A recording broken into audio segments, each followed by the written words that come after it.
A man sits at a wooden table. He is 50 years old. He wears a plain, slightly rumpled civilian suit. His face is weary, his eyes heavy with the weight of a name he didn't choose. Across from him, American intelligence officers look at his identification papers with a mixture of disgust and disbelief. The name on the folder is Göring. Outside these walls, his brother, Reichsmarschall Hermann Göring, sits in a cell awaiting trial for crimes against humanity. Hermann is the face of the Luftwaffe, the architect of the Gestapo, the man who signed the orders for the final solution. But the man in the suit is Albert. Years earlier, in a public square in Vienna, Albert did something unthinkable. He came across a group of SS officers. They were forcing elderly Jewish women to scrub the cobblestones on their hands and knees. Albert didn't look away. He didn't walk past. He took off his tailored overcoat, dropped to the ground, and grabbed a scrub brush. He began to scrub the filth alongside them. When the SS commander demanded his papers, the officer's face went white. He saw the signature. He saw the lineage. He ordered the work to stop immediately. Albert Göring had saved those women using nothing but the gravity of a monster's name. His story seemed impossible. After all, how could the brother of Hitler's right-hand man be the most effective internal saboteur of the Third Reich? They were born into the same world of privilege, but they inherited different souls. Hermann, the elder, was a creature of the sky, a great war flying ace who chased medals and the roar of the crowd. He was a man of leather, steel, and a growing hunger for power.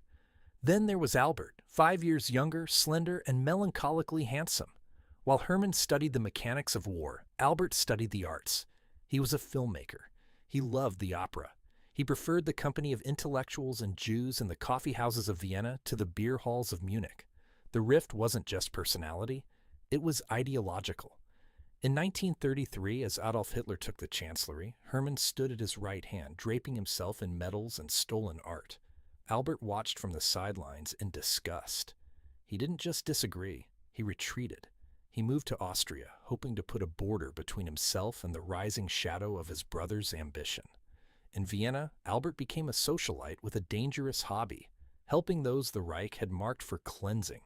He didn't use a gun. He didn't lead a militia. He used a fountain pen and a name that carried the weight of a death sentence. By 1938, the border Albert had sought dissolved with the Anschluss. The Reich followed him to Vienna. The brothers were no longer just family. They were on opposite sides of a moral abyss. One was building the machinery of death. The other was looking for the sand to throw into its gears. The humiliation of 1938 was public and grotesque. In the streets of Vienna, the new masters of Europe delighted in forcing the vulnerable to perform menial tasks, using degradation as a tool of terror. Albert did not merely witness this. He engaged. He didn't make a speech. He didn't issue a manifesto. He simply knelt. When he was challenged by the SS, he presented his identification. The name Göring was an impenetrable shield. The SS officers, terrified of potential repercussions from the second most powerful man in Germany, were forced to stand down. They couldn't touch him. They couldn't even touch the people he defended.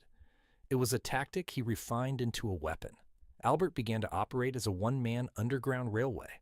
He understood the internal psychology of the Nazi machine. Bureaucracy was their religion, and terror was their language. He mastered both. He would forge documents with his brother's signature or use his family's prestige to call concentration camp commanders directly.